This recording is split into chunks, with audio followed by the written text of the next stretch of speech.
네, 오늘은 이사야 15장 말씀입니다. 어제는 바벨론 그리고 또 끝부분에 블레셋의 멸망에 대한 심판이 있었습니다. 그리고 오늘은 이제 모압 땅입니다. 모압 땅은 이렇게 요단강을 이스라엘의 이 동쪽에 있는 요단강 동쪽으로 제일 밑에 있는 그 나라가 바로 모압입니다. 우리가 잘 알다시피 아브라함의 조카 룻이 아니라 롯의 후손이라고 할 수 있겠죠. 두 딸을 통해서 모압과 암몬이 그 밑에 위에 이렇게 차지하고 있습니다. 모압은 또 우리가 다윗 왕의 증조모가 된 룻이라는 여인이 그 출신이라는 것도 알고 있죠. 그러니까 이쪽 서쪽으로는 유다 지파가 있다는 걸 알 수 있고, 그러니까 베들레헴, 유다 땅 베들레헴이 그 사해바다 이쪽 서쪽으로 있습니다. 그래서 기근이 왔을 때 모압 땅에 가서 이렇게 구명을 하려고 했던 그런 이야기의 배경도 됩니다. 이 모압이라는 나라는 다윗 왕 때에 그 나라가 조공을 바치는 그런 입장이 됐었어요. 이스라엘이 다윗 왕 때 아주 강성해서 국경의 주변의 나라들을 전부 다 이렇게 국경을 정비를 했는데 이렇게 서로 다툼이 있던 그런 모든 데를 다 평정을 해서 복속을 시켜서 조공을 바칠 자들은 조공을 바치게 하고 이렇게 완전히 국방을 아주 튼튼하게 했다. 다윗 왕 때가 그럴 때였습니다. 그런데 이제 역사는 흐르고 흘러서 북왕국 이스라엘은 아수르에 멸망당하게 되고 남왕국 유다 왕국도 풍전등화예요. 바람 앞에 간당 꺼질 듯 하는 그런 등불 위태위태한 상황이 되어져 있습니다. 그래서 어제 말씀에도 블레셋에 대한 멸망, 심판을 얘기할 때 야하스 왕이 죽을 때 있었던 일이다라고 했는데 그 왕이 죽고 난 다음에 다음 왕이 된 게 히스기야 왕입니다. 그래서 이 이사야서는 히스기야 왕과 아주 깊은 관련을 가지고 있어요. 그 히스기야 왕 때에 약간의 국제정세 변화가 따라오게 됩니다. 어찌됐든 아수르에 의해서 막 밀리고 와서 아하스 왕이 친아수르 정책을 펴가지고 결국은 살아남으려고 했지만 아수르의 야욕은 거기에서 그치지 않았어요. 그래서 계속해서 남왕국 유다도 위협을 떨치게 됐고 이제 결국 히스기야 왕 때에 이르러서 저 북방에 있는 아수르 제국이 약간 쇠퇴를 해요. 위축이 되고 있는 거예요. 왜냐하면 밑에 바벨론이 막 크고 있었기 때문에 위협을 받고 있을 때고, 그리고 남쪽으로 하면은 저쪽 이집트도 그때는 좀 혼란한 시대였어요. 그러니까는 국내 정세가 혼란하니까 밖으로 힘을 떨칠 수가 없을 때여가지고 그때 반짝 이 남왕국 유다는 히스기야 왕 시대에는 이렇게 어려움에서 벗어나면서 다시 한번 이렇게 기회를 얻게 되는 어떤 중흥의 기회를 얻게 되는 시대가 된 거죠. 그런 배경 속에서 이제 이런 예언이 나옵니다. 모압 너도 심판에서 제외되지 않을 것이다 라는 그런 이사야의 예언입니다. 블레셋도 마찬가지고 블레셋에 대한 경고, 그리고 이번에는 모압에 대한 경고예요. 그러니까 이스라엘의 남왕국 유다에 살고 있지만 블레셋에 대해서도 아주 잘 알고 있고 모압에 대해서 잘 알고 있어요.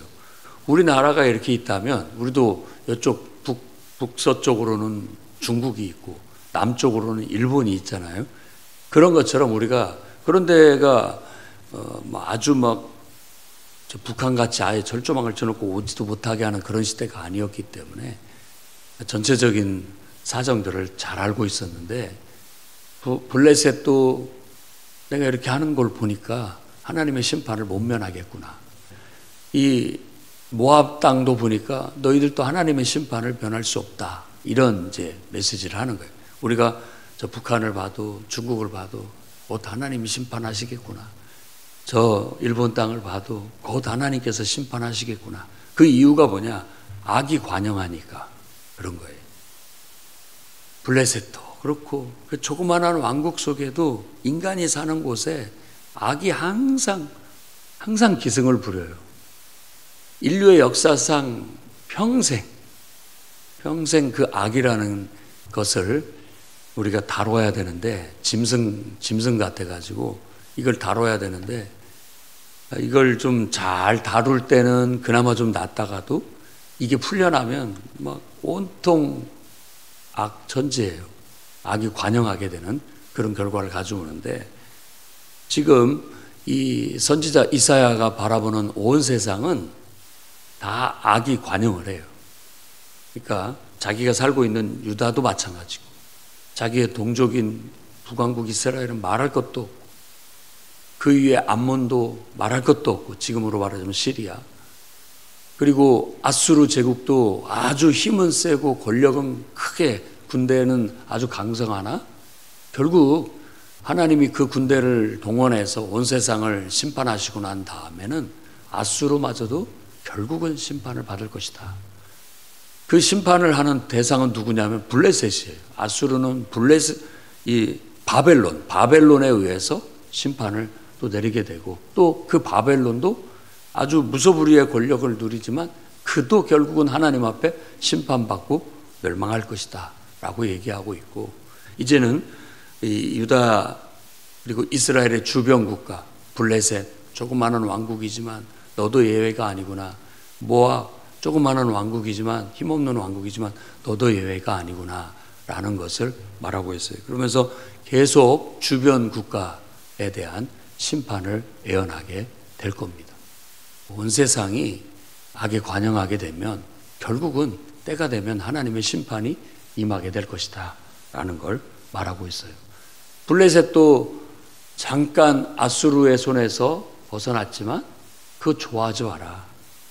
하나님이 징계하는 막대기 피했다고 해서 끝이 아니다. 더 무서운 심판이 온다라고 말하고 있고, 이 모압도 마찬가지입니다. 지금 끝부분에 보면 9절 말씀에 보면 이미 디몬 물에 피가 가득한데도 불구하고 내가 재앙을 더 내릴 것이다. 그리고 도피한 자, 남은 자에게 사자를 보낼 것이다 라고 말합니다. 여기서 말하는 사자는 물어뜯는 짐승 사자를 말합니다. 그러니까는 죽어가는데 그나마도 좀 간등간등 살아있는데, 붙어있는데 그 나머지까지도 다 결국 멸할 것이다 라고 그렇게 말합니다. 이런 모든 일들 속에서 하나님의 무서움, 하나님의 심판의 무서움을 우리가 깨달을 필요가 있습니다. 그렇기 때문에 두렵고 떨리는 마음으로, 하나님의 심판 앞에 두렵고 떨리는 마음으로 우리가 죄 가운데 빠지지 않으려고 힘써야 됩니다. 그러니까 내가 됐든 다른 사람이 됐든 누구가 됐든 다 마찬가지예요. 지금은 이것을 국가로 이게 유다, 이스라엘, 블레셋, 모압, 암몬 다 이렇게 저렇게 다 생각을 해보지만, 이걸 사람으로 본다면 나, 또 우리 가까운 형제, 또 주변에 있는 이웃들, 어떤 사람이라도 결국 죄에 빠지고 죄가 간영하면 하나님이 심판하신다라는 교훈을 우리에게 주고 있는 거예요. 그래서 두렵고 떨리는 마음으로 세상이 아무리 악하고 악이 관영을 하고 제멋대로 가도 우리는 고집스럽게, 우리는 의의 길, 곧 주님 말씀을 따라 신앙을 지키면서 끝까지 독실하게 살아가려는 그런 믿음을 견지해야 됩니다. 그래서 세상이 변한다고 해서 그냥 한탄하고, 세상이 변한다고 해서 거기에 휩쓸리고 그러면은 결국은 세상이 다 심판받는 그 노아의 때 같이 돼버리게 되는 거예요. 결국 이 세상의 역사는 언젠가 노아의 때와 같이 될 거예요. 악을 통제하지 못하고 결국은 하나님 앞에 교만해서 이 세상 권력이, 이 세상의 지식과 이 세상의 과학이 교만해서 결국 하나님을 대적하게 될 거고, 그 모든 죄는 차고 넘쳐서 결국 하나님의 재앙이 내리고 하나님의 심판이 임하게 될 것이다 라는 게 요한계시록에서 보여주는 파노라마입니다. 환상이에요. 미래의 비전이죠. 세상은 악합니다. 나도 예외가 아니죠. 내 안에도 항상 악이 도사리고 있어요. 다만 우리는 하나님을 내 안에 모심으로 인해서 하나님이 그 악의 어두운 구덩이를 딱 뚜껑을 막아가지고 이렇게 관리하고 있는 것 같아요. 그 요한계시록에서 보여주는 그런 어떤 이미지죠. 근데 이 뚜껑이 열리면 우리도 똑같아지는 거예요. 똑같이 나 스스로를 괴롭히고 다른 사람을 괴롭히는 그런 나도 똑같은 악에 사로잡힌 영혼이 돼버리고 마는 것이죠. 그렇기 때문에 우리는 두렵고 떨리는 마음으로 언제든지 내 안에 이 악한 악이 짐승처럼 울부짖고 있는데 언제든지 풀려나려고 하는데 내가 거기다 먹이만 주고 허락만 하면 나와요. 그러니까는 그러지 않으려고 해야 됩니다. 우리는 늘 하나님을 경외하고 하나님 말씀을 가까이 하면서 나아가야 됩니다. 이제 16장에서 똑같이 모압에 대한 그런 이야기를 하고 있는데 왜 하나님께서 이 모압을 이렇게 심판하시느냐? 아까도 말한 것처럼 악이 관영한데 그 묘사들을 보면 결국 이 모압의 통치자들이 백성들을 압제하고 결국 부익부 빈익빈이 너무 심해서 정말 빈민들이 난무하는 거예요. 우리 역사에도 보면 이렇게 먹고 살기가 어렵고 힘들고 또 일부 계층들만 호의호식하고 살게 되면 이 백성들의 난이 일어나는 거예요. 빈민들의 난이 일어나게 돼 있다.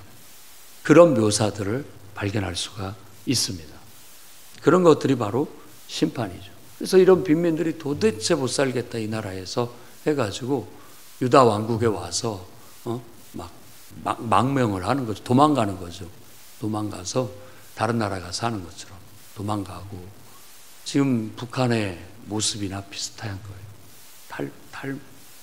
탈북해서 사람 살 만한 곳에 가서 살고자 하는 그런 열의를 하고 그러니 그걸 보고 이 예언자의 눈이 하나님의 심판이 멀지 않았구나라고 지금 경고하고 있는 거고 결국 그 나라는 완전히 없어지게 될 것이다 라는 예언을 하고 있는 거예요.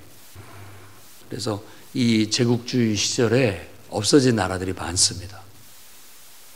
그 주변에 조그마한 왕국들은 다 큰 나라에 그냥 흡수돼 버리는 그런 형태로 역사가 흘러가고 있는 거예요. 그러니까는 이 제국의 왕들, 통치자들은 더 정말 기고만장해서 교만해지게 되는 거죠. 바벨론이 그래서 그렇게 교만해지게 된다라고 말하고 있고 그 모습은 인류 역사 속에 담겨져 있는 인간의 교만과 오만이에요. 결국 하나님은 그 악을 심판하실 것이다. 겉으로는 우리 모두가 다 선함을 자랑하고 의로움을 자랑하고 그렇게 또 포장하고 살아갑니다. 하지만 모든 인간은 예외가 없이 다 똑같다. 모두가 다 악이에요. 죄인이에요. 죄인. 누구나 똑같이 죄를 범할 수 있는 가능성을 다 갖고 있어요. 잘못된 길로 선택하고 갈 수 있는 가능성을 누구나 가지고 있는 거예요. 그런데 누가 어떻게 그것을 관리하느냐. 그 차이가 의로우냐 악인이냐 의인이냐 악인이냐의 차이라고 할 수 있겠습니다. 한 시대에 악이 기승을 부리니까 너도 나도 할 것 없이 그 악들이 다 튀어나와 가지고 온 세상을 혼란에 빠뜨리고 고통 속에 집어넣었던 것처럼 우리에게도 언제든지 이런 가능성은 있다. 그러니까 두렵고 떨리는 마음으로 늘 그것들을 하나님 억어해 달라고 제어해 달라고 통제해달라고 기도하며 살아야 되겠고, 우리 안에도 그런 것들이 튀어나오지 않도록 하나님 말씀으로 늘 빗장을 치고, 또 하나님을 경외하는 신앙으로 늘 나를 잘 고삐를 잡아서 잘 다스리며 산다면 그나마 우리는 하나님 앞에서 믿음으로 살게 될 것이라는 걸 받게 됩니다. 그러니까 가만히 보면 지금 유다 왕국 히스기야 왕은 아주 신앙이 좋은 사람이었는데, 그나마도 하나님께서 주변 정세가 이렇게 돌아감으로 인해서, 쇠퇴함으로 인해서 다시 유다가 좀 숨통을 트이고 그나마도 조금 다시 살만해지는 시대가 도래한 거예요.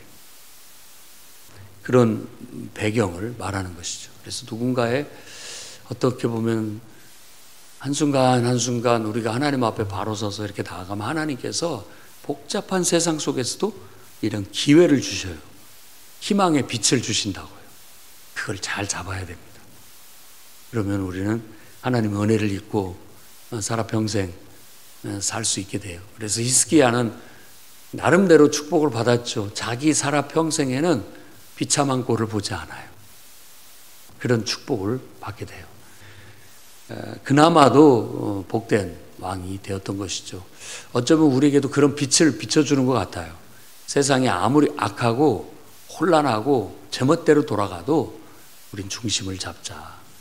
그러면 자기들끼리 막 서로 패고 죽이고 막 다 하더라도 우리는 어떤 의미에서 하나님 앞에서 내가 바른 길을 가고 죽으면 죽으리라는 믿음을 갖고 나는 하나님 뜻대로 하나님 말씀대로 그렇게 산다. 그게 나의 정체성이다. 그게 내가 살아가는 방식이다 하고 고집스럽게 나아간다면 하나님께서는 그 속에서도 살 수 있는 기회를 주신다는 거예요. 그래서 의인은 믿음으로 말미암아 살리라는 그 메시지가 나오는 겁니다. 여러분에게도 그런 축복이 있기를 주의 이름으로 축원합니다. 기도하겠습니다. 거룩하신 주님, 온 세상에 악이 관영을 하고 어느 나라 할 것 없이 큰 나라나 작은 나라나 큰 권세를 가진 자나 작은 자나 다 똑같이 악에 빠져 악이 사로잡아 다 죄 가운데 빠져가고 있습니다. 주여, 그렇다 할지라도 우리가 그걸 보고 한탄만 하고 나도 똑같이 그 편승하는 일이 아니라 하나님을 똑바로 바라보고, 노아의 시대에 노아가 하나님의 눈을 똑바로 바라보고 은혜를 입었던 것처럼 히스기야가 그나마도 하나님을 바라보고 중심을 잡고 바로 섰던 것처럼 우리도 하나님을 똑바로 바라보고 하나님 말씀을 제대로 배우고 우리 신앙의 투철함을 지켜 그 속에서도 믿음으로 살아남는 은혜와 축복이 있게 해 주옵소서. 예수님 이름으로 기도드립니다.